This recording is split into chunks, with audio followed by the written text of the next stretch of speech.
Hai semuanya, aku Vera. Di video kali ini aku ingin membahas satu kasus yang sedang ramai dibicarakan di negeri kita Indonesia ini.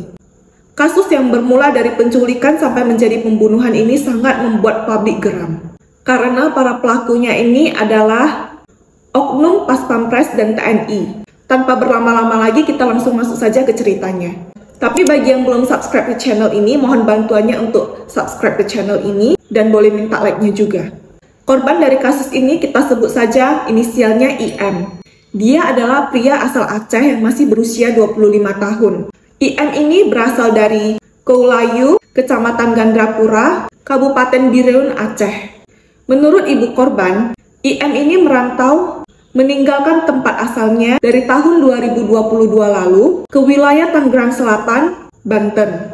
Selama merantau ini, IM ini awalnya bekerja pada seorang pedagang kosmetik ataupun obat-obatan di daerah Tangerang sana, seperti menjaga toko gitulah. Namun menurut penuturan ibunya, 4 bulan belakangan ini IM ini berhasil membuka tokonya sendiri. Nah, dari sanalah pastinya ekonomi keluarga IM ini sudah mulai membaik. Kejadian ini bermula pada tanggal 12 Agustus 2023 lalu. Seperti biasanya IM ini sedang menjaga toko miliknya di daerah Rempoa, Tangerang. Tapi kemudian tiba-tiba datang 3 orang pria yang masuk ke toko itu dan kemudian menyeret keluar IM dengan paksa. Menurut penuturan warga sekitar, tangan IM itu ditahan ke belakang supaya tidak bisa melakukan perlawanan. Dan salah satu pria yang menyeret keluar IM itu sampai memiting kepala IM sembari menyeretnya keluar dari toko. Pada saat itu IM yang ketakutan ini berusaha meminta tolong sama warga sekitar. Dia itu coba teriak, "Rampok, rampok!" Jadi pastinya teriakannya ini menarik perhatian warga. Dan warga yang mendengar teriakan IM ini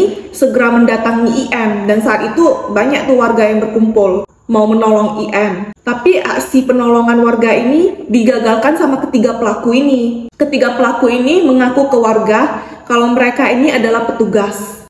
Mereka itu sampai nunjukin surat tugas ke warga. Tentu saja warga yang nggak tahu duduk perkaranya itu kenapa ya, pasti udah gak berani nolong lagi. Karena udah melihat ada surat tugas dari kepolisian gitu.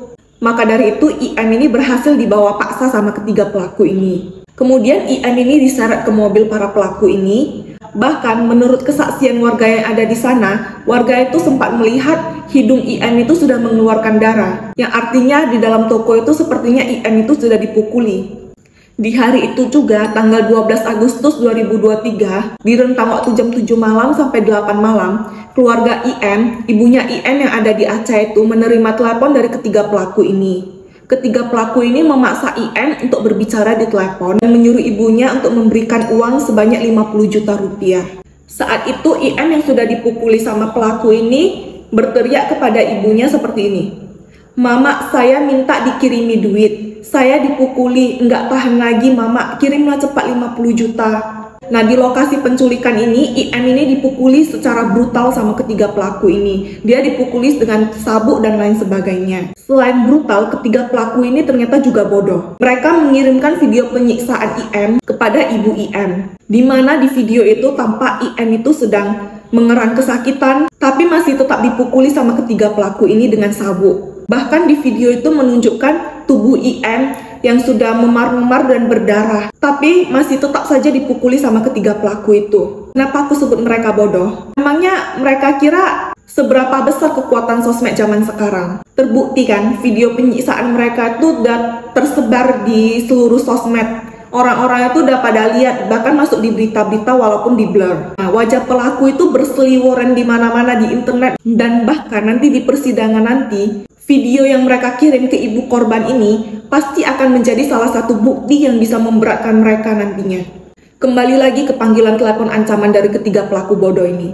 Ibu korban yang diancam ini pasti sangat khawatir dengan keadaan anaknya. Jadi ibunya ini sempat bilang kepada ketiga pelaku, "Iya, saya usahakan, tapi jangan pukuli lagi anak saya." Pelaku yang masih aja gak sabaran ini, dia kira nyari 50 juta zaman sekarang itu gampang gitu. Dia nelpon lagi ibunya korban dan mengancam, "Kalau sayang anak, cepat kirim uangnya. Kalau enggak dikirim cepat-cepat, nanti anak ibu saya bunuh dan buang ke sungai." Duh, keren banget, pengen nyentil ginjalnya. Sayangnya panggilan telepon itu adalah panggilan telepon terakhir yang diterima oleh keluarga korban, dan itu adalah kabar terakhir yang diterima oleh keluarga korban. Setelah itu, ibu korban tidak tahu lagi keadaan korban bagaimana. Sampai pada tanggal 18 Agustus 2023, mayat IM ini ditemukan oleh warga mengambang di Sungai Cibogo, Karawang, Jawa Barat. Saat itu jasad IM itu sudah sangat dalam keadaan yang mengenaskan. Tubuhnya itu sudah biram-biram dan bahkan bengkak. Dan menurut aku kalau udah di dalam air pasti tubuhnya itu lebih bengkak daripada yang sebelumnya lagi. Nah, ibu IM yang merasa khawatir sama keadaan anaknya, nggak ada kabar, anaknya nggak pulang-pulang, nggak tahu keadaan anaknya di mana. Akhirnya dia sama beberapa kerabatnya ini menyusul dari Aceh ke Jakarta pada tanggal 19 Agustus 2023. Waktu tubuh IM itu ditemukan, belum ada yang tahu nih identitas jasadnya.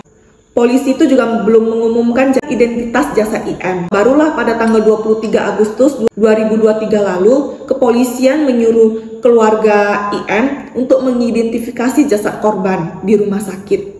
Dan benar saja itu adalah IM. Dengan temuan jasad ini, polisi tentunya bergerak cepat untuk melacak para pelaku. Dari penelusuran inilah, polisi dapat mengetahui identitas ketiga para pelaku ini. Aku hanya tahu satu nama lengkap pelakunya, sisanya aku nggak tahu lagi. Jadi kita sebut saja dengan inisial sisanya. Pelaku utamanya itu Praka Riswanda Manik, ada Praka HS dan Praka J. Praka Riswanda Manik ini merupakan petugas batalion pengawal protokoler kenegaraan. Sementara Praka HS adalah anggota Direktorat Topografi TNI Angkatan Darat, dan Praka J merupakan anggota TNI di Kodam Iskandar Muda. Identitas ketiga pelaku ini diketahui oleh polisi setelah polisi melacak telepon seluler korban yang dijual Praka Riswanda Manik.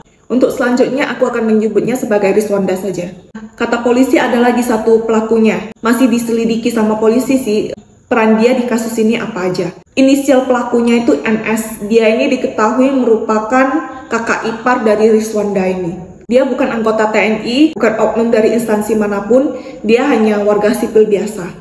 Setelah penyelidikan yang mendalam, diketahui bahwa motif para pelaku ini adalah pemerasan. Awalnya pemerasan, mereka itu menculik dan mau memeras IM.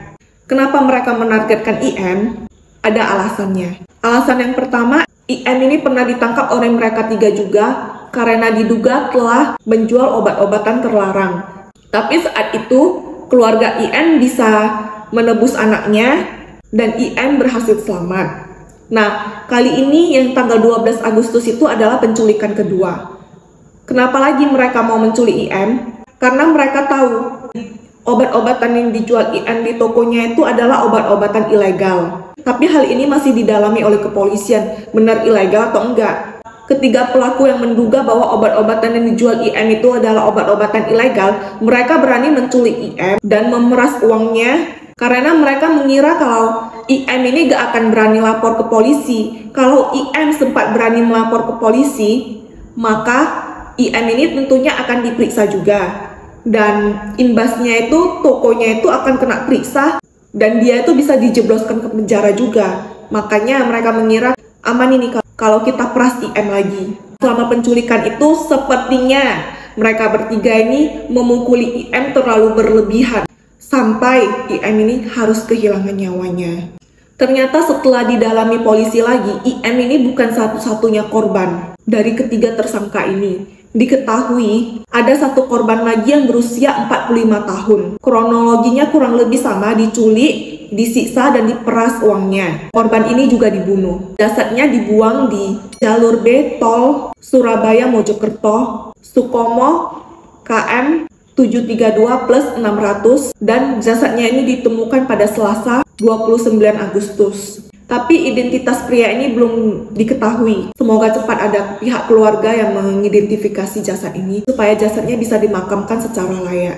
Sampai saat ini kasus ini masih diusut sama kepolisian. Ibu korban itu sampai menyampaikan ke media bahwa pas pampres yang membunuh anaknya ini layak mendapatkan hukuman mati agar setimpal dengan perbuatannya. Dia mengatakan ke media, seberat-beratnya harus dihukum dia, agar jangan ada lagi korban lain seperti anak saya di negara ini. Sampai anak saya meninggal, saya tidak tahu salah anak saya apa. Saya harap ini musibah terakhir untuk anak bangsa ini. Cukup saya dan anak saya yang merasakan sakitnya. Nggak kebayang sih kayak sakitnya kehilangan anak karena alasan konyol ketiga pelaku ini. Bahkan menurut aku hukuman mati untuk ketiga pelaku ini juga masih nggak sebanding sama perbuatan yang udah mereka lakukan kepada korban-korban mereka. Hukuman mati itu ditembak terus mati.